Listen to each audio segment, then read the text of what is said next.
Twisted Timbers is an RMC roller coaster located at Kings Dominion in Doswell, Virginia.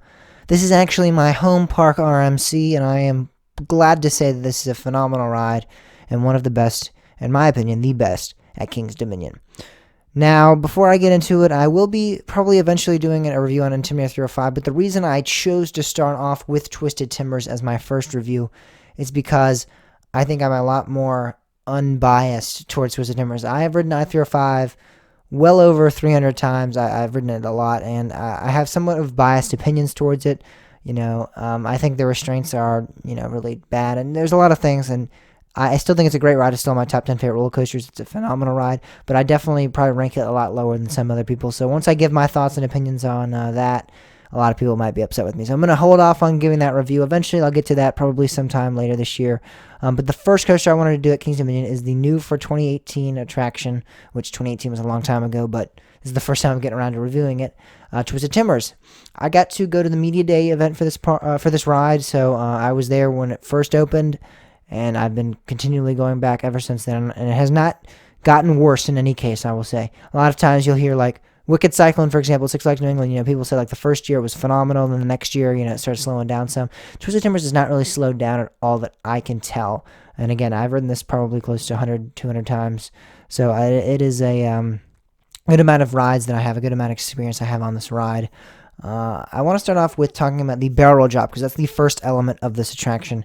It's a unique element. It's something that I think only 3 roller coasters in North America have.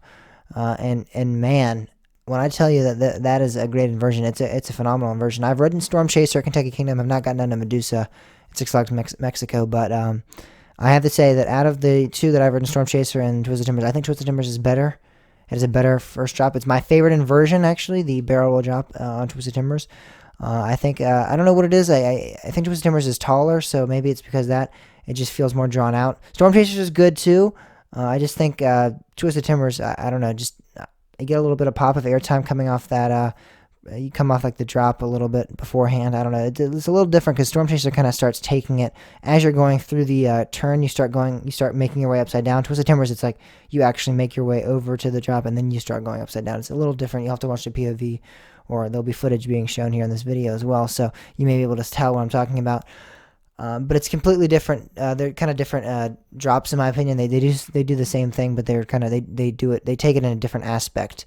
And I definitely think Twisted Timbers had a better one. I just think you get more hang time. It's more, I guess, because it's taller, you just feel it more. It's a great inversion. So is Storm Chasers, but I definitely prefer this one. It has great airtime. This is an airtime machine. It has multiple, I think something like 20 airtime moments, something crazy like that, or something like that. I'm not 100% sure. I believe that's what they were saying when they first opened it up. It's crazy how much airtime this ride, especially when you think of Hurler. Hurler was not an airtime coaster. It was, about the bank turns. It had a couple airtime hills, but it was mainly about the bank turns. And this completely got transformed. It has the 3 huge camelbacks, which are phenomenal airtime moments. It has the multiple bunny hills throughout the ride. However, my personal favorite airtime hill is actually the very last airtime hill going into the brake run, and that's because you literally get flung out of your seat, which you get thrown out of your seat in all these airtime hills, but you get, like, it's like all the other airtime moments are ejector. This is like the most extreme end of ejector that you can get, because it's crazy how much you rise out of that seat and you get thrown out of your restraint. It's crazy. It's great. I love this ride. And I love that airtime hill in particular because, again, it's unlike anything. I've heard different things. So many people like so many different elements on this ride. So some people will tell you that the 3 camelbacks are the best airtime hill. Some people will tell you that the mini wave turns, the mini bank turns before the end are the best moments of airtime. There's so many different moments of airtime on this ride that are great. You had that one the trick airtime hill where you're going right, but then you kind of go left and then you go right again. It's crazy. That's a great moment as well. There's so many great airtime moments on this ride. But my personal favorite, I have to say, is that very last airtime hill before the brake run. One thing about this ride is that it's short.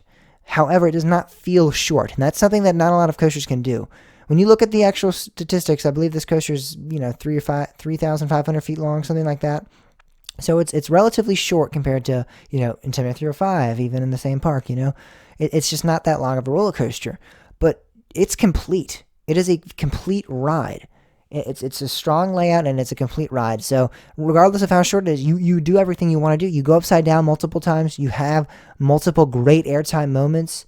It does everything you want it to do. So this is a complete ride. It feels short, but I mean, it doesn't feel short, which is something that I really like on a coaster, because some rides you get off and you're like, man, I just wish there was something more, it was good, but there's something more. That's not this kind of ride. You get off this ride and you are speechless, and you're like, wow, I did everything. I got thrown out of my seat. I had hang time. I did everything. It's great, and it's phenomenal. And it's something that not a lot of coasters can do, and this really reaches that potential really well.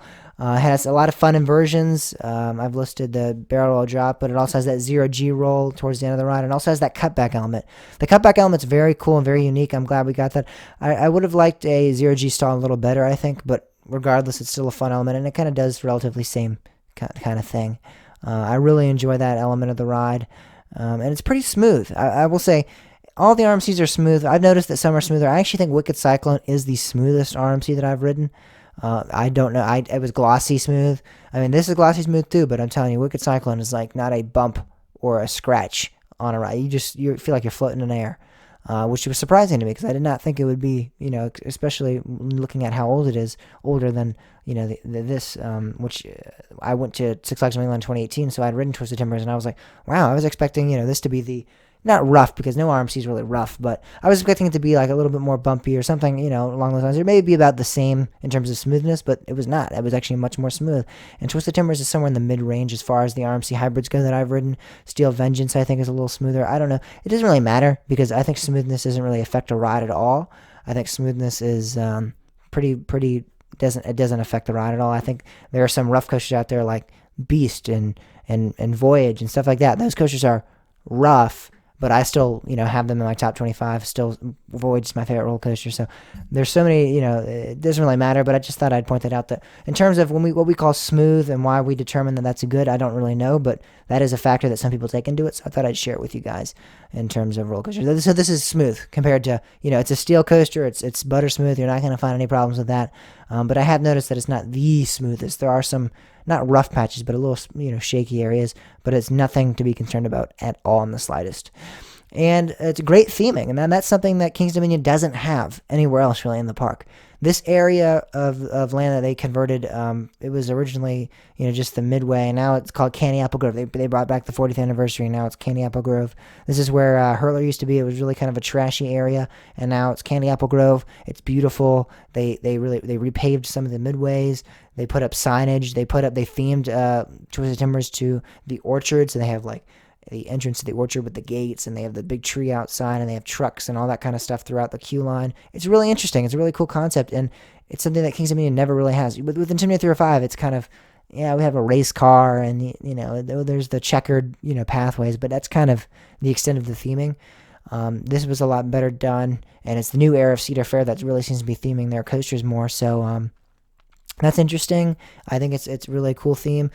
I think Cedar Fair chooses some really strange themes. I mean, we have like a weird orb sitting in Kings Dominion, and it's like the mysterious orb did something or whatever. I'm not 100% sure, but I don't know if they're going to do some sort of like connectivity process where they're going to connect all the coasters eventually, which would be really cool. I think of Cedar Fair, which we don't know the future of Cedar Fair really, because they seem to be going in a weird direction. But if somehow they were planning on connecting all of these rides somehow, which it seems like Mystic Timbers, we see certain clues at different parks, like Copperhead Strike had the Mystic Timbers, Mystic Lumber Company logo up or whatever. There's certain like clues at different parks. It would be really cool if they somehow like brought it all together or something like that. I don't know if they're trying to go for that, but it does seem like this is a weirder themed coaster.